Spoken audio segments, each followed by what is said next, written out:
Hey guys, it's Elite Stone here, and today we're going to be talking about some Cartoon Network lost media. We're going to be talking about cartoon show lost media, shows that have been on the air, but have some probably scrapped up scripts, maybe some scrapped up episodes, things that aren't available to be seen on live television anymore. But however, there are some people who do some research out there and find out where they are, and they bring it up to light. They upload it on the internet, and it ends up on the Internet Archive. Now, I have a lot of research into this type of content, and let me just say this: the topics are endless. So hopefully, I have enough to make a lot of videos about, and there is a lot of them. I mean, a lot of lost media, and I just don't know what to do with them. So I might as well just make them into a video format because it looks like some type of content I could probably get into. So why not? Why not make this? And the very first one we've got is the have you wish when you wish upon a Weinstein. Now this episode is from Family Guy. It's season 3, episode 22. And not a lot of people know about the joke that was put into this episode originally compared to the final draft, which is I Need a Jew, the musical from Peter Griffin, when he was singing about how he needed a Jew to help him out with his financial issues and how he needed stuff to be fixed. That I remembered what was the whole situation here, but the plot kept twisting around. Like there was a part where Peter was trying to get his money back from this guy who scammed him, and then there was the part in the episode where Chris ended up being a failure at high school, and he's trying to get better with his grades. So Peter, with his racist antics, he thinks that if he had a Jewish guy help him out with his homework or turn him into a Jew, just like his accountant, who's a Jewish guy, I guess, and his name is Max Weinstein. Yeah, again, a huge Jew joke episode. Like it was laddered up with Jew jokes. This whole entire episode was just laddered up with Jew jokes. There's a lot of them actually, but this one here, this was the most Jewish one out of them all. So and there's another one after that. It's just crazy. So anyways, the production code, which is that was the version that was labeled as the lost script. It was labeled 2ACX02, which is a lost draft form from the 90s. And basically from the day it was written down, like in 1999 in March 17th, the cast kind of sat down, got a table read of the episode, and they find out that the episode was a little bit too targeted towards the Jewish community. So they thought, you know what, this was a poor taste joke, so let's put this out and not put it on production. Let's not air it so that way we don't have bad ratings. And yeah, that's what happened. It broke the production schedule. Other episodes had to be moved up. Weinstein was a setback for a total rewrite, and that was it. That was what happened. And instead of just what we were given inside of the joke, which was it was done like this. So basically, in the final version, the plot is about Peter trying to convert to Chris to Judaism, but the original draft, Chris barely had a role. Instead, the story was a significant flashback narrated by Peter, and Max Weinstein was also a different character. He used heavy Yiddish slang and acted as a genie figure. And this just led to a scrapped musical number called Never Had I Wish a Jewish Friend Like Me. I'm sorry. This was really weird because it was supposed to be an Aladdin parody, but with the genie on top of that. But just to think about the character Max Weinstein being put in a genie form from the Aladdin, that's insane. That is crazy. I am not surprised that they actually scrapped this out. And then after that, I would say that the script was just lost for a while. I mean, it's been like goddamn 24 years maybe, and then the trail just picked back up for the hunt for the script on April 20th, April 2020. A guy with a Twitter username, my bad. Classic Swim posted photos of a physical script he tried to share in a PDF file, not the way you guys think of it. It's like a printed document file, and he basically got everything documented, but he lost the link and the file was lost again. But then the breakthrough in late 2024, a researcher known as Gold S underscore TCRF revealed that he had a copy. He promised to scan it, and on July 9th, 2025, he finally uploaded the complete script to the Internet Archive. So, after years of searching for this lost portion of the episode, it was finally available for the Internet Archive to portray in the script form. But for it to be actually made, there's going to have to be an animator out there with actual talent to create a Family Guy parody of this Aladdin parody. So yeah, that was the script that was casted off of the final draft of Have You Ever When You Wish. I'm sorry. I have the two songs, messed up in my head. But anyways, yeah, it's When You Wish Upon a Weinstein. Yeah, so like as if we were trying to break away from the Disney reference here, analogy or whatever. I don't fucking know. Let's go to the next one. But if the fan guy in me from Family Guy, watching Family Guy for so many years, would like to put this part in, I would love the running gag of the nuns that were going after Peter after him trying to maybe talk shit about the nuns. I forgot what was the whole point of that. But the thing is, I loved how they broke the glass, got the rulers, and went hunting after Peter the entire episode. They were even on a bus looking for Peter in his own neighborhood. They were searching for this guy. Like, it was crazy. But yeah, that was crazy. That was crazy. Up next, we got The Adventures of Paddy the Pelican. It's an American animated television series that debuted on the local stations of Chicago during the 1950s. Now, this started since September 11th, but ended in October 13th in the same year. So yeah, this is insane. And there's only 6 episodes of this show. That is wild. My apologies, I forgot I had headphones on. Anyways, this show was created by Sam Singer, the man often called the Ed Wood of animation. The show is a fever dream of low budget shortcuts, and we're talking about muddy backgrounds, looping animation that doesn't fit the scene, and lip syncing that is essentially non-existent. The animation you're seeing isn't actually finished. These are essentially pencil tests that Singer just decided to air as is. Every character from Paddy to the villains was voiced by Singer himself, often sounding like he was improvising the dialogue on the spot over a muffled organ track. Let's hope that YouTube doesn't copyright this clip from my video. To the bank. Oh, don't worry, Paddy. I have a wonderful hiding place for the bank.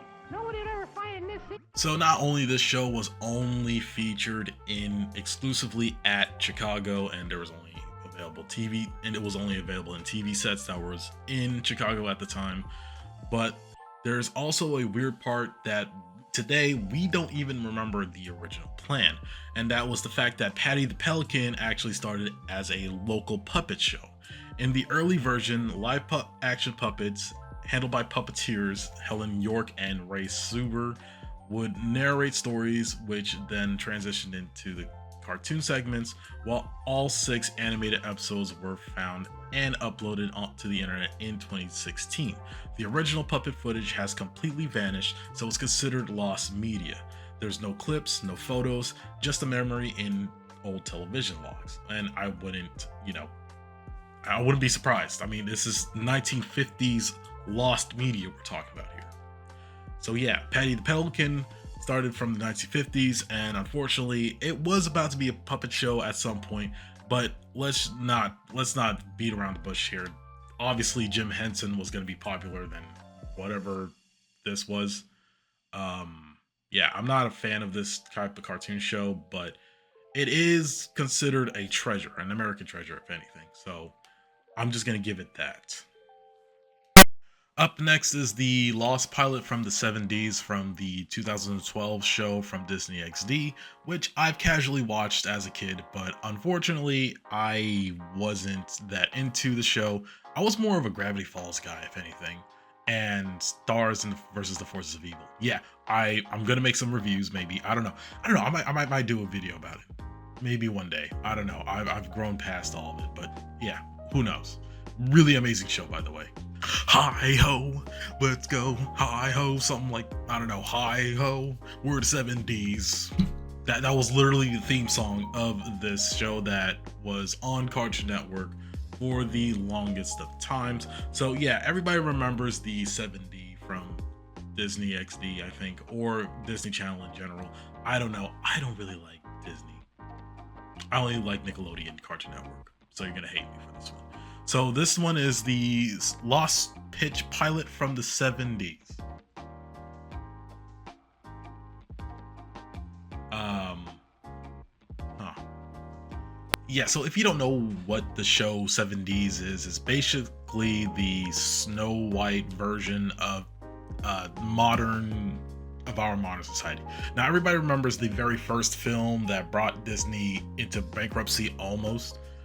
Imagine that being put into modern days into a short chibi form where Snow White is also cartoony as hell and there's the seven dwarves.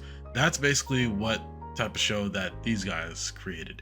And they named it the 7Ds to make it even shorter. The title short, the people short. I just don't know how they got this past staff, but yeah, they've created the 7D, and I'm not going to be posting any clips from this show because I know how Disney is. Okay, they've been conquering everything recently, and I'm not going to be having them conquering this video. I am sorry. Anyways, before it hit our screens, there was a secret version of the show that looked a little bit different. For over a decade, the original pitch pilot was the holy grail for fans of the show. It was a legend of the animation industry until finally it resurfaced in 2024. There was lost media from the pilot show. Like there's a lost first episode of the show, like a pilot. You know how there's a lot of lost pilots out there. There was recently the Family Guy pilot show, that the pilot that came out on YouTube. Well, there was one for the 7Ds. Not gonna escape this one. Anyways, the plot was an early version of the episode Let's Get Organized, featuring Queen Delightful and her malfunctioning pipe program. Yeah, malfunctioning pipe program. The entire pilot was done on Adobe Flash. While Flash was the industry standard for TV at the time, creator Tom Ruegger eventually, sorry for butchering your name by the way, decided to switch to traditional 2D animation for the full series to give a higher production value. So yeah, I think that the show was about to be 3D at some point, or probably CGI. Yeah, that sounds awesome. Yeah, so the designs in the pilot were first pass at the characters. Some of the changes were subtle, and while others were massive. The Doc originally had yellow glasses and a peach-colored nose. In the final show, they swapped them for red glasses and a pink nose. For years, this pilot was nearly impossible to find. It was supposedly on Vimeo for a short time before being scrubbed from the internet. Now, all fans had were just a few leaks from the show and a brief clip intro from the artist Dave Stone from 2018. Then that changed until April 25th, 2024, a massive leak of Disney television animation pilots and animation clips hit the internet, and right there in the folder was the full 7D pitch pilot. After 12 years in the vault, we could finally see the Flash version of Jollywood. Now, obviously, you guys could go see the information that was found on the internet that I'm putting on this video in the link in the description below. Go check out the video, and you can go check out the images. Oh, I also did post a clip on this video about the storyboard, but that's about it. But then again, I don't want to risk it, so I might end up not putting the video of the storyboard from the pilot, just because I am in fear of copyright. So anyways, let's go on to the next list. And last but not least, we've got the Doug missing episodes. Now, everybody remembers the 1990s cartoon show juggernaut that is Doug, but a lot of people don't know that Nickelodeon Doug was purchased by Disney of all companies. Now, when we talk about Disney Doug, this is the new appealing Doug compared to the old-fashioned, creative, authentic Doug. Now, the production company obviously had to shift from quality, and when it comes to Disney, everything has to be perfect compared to the Nickelodeon version. The Nickelodeon version kind of looks more like fit into there, like Rocko's Modern Life. And anyways, after the purchase, the voice actors had to change, of course. The characters were a bit older, and Disney, they produced 65 episodes, but for a long time, they were nearly impossible to find, and this would be because of the exchange. Now, there were no DVDs or VHS releases, and 65 episodes in total became lost. And after this Disney era, it felt like something happened. Like, there was just this huge Mandela effect. Like, there was a missing huge deficit of episodes from Doug, and not a lot of people could have found any episodes from Doug. You could find it from like online, but as far as we're concerned, there's only like 13 episodes that were available during the disappearance. But up until 2019 in December, that's when Disney Plus launched the closed vault of episodes from Doug. So the whole entire series, and including the movie, by the way, that came out in Disney, is now available on Disney Plus. So the Disney as a company decided to release the entire series and make sure that all the lost media episodes were finally found. Now, there is a huge difference between the Nickelodeon Doug and the Disney Doug. Obviously, we don't have Billy West voicing Doug anymore. We have Tom McHugh that now is voicing Doug. And yeah, that's really what happened from there. If you want to go see Doug, it's on Disney Plus. It wasn't really a huge like, oh yeah, we gotta go find it. It's mysterious. It's like a mystery. We gotta go decipher a code or a missing letter or some sort that we found in a closet somewhere in an abandoned house. No, this was just in Disney's vaults, and they decided from COVID era to release it since everybody was at home at that time. So yeah, that would be the Doug missing episodes.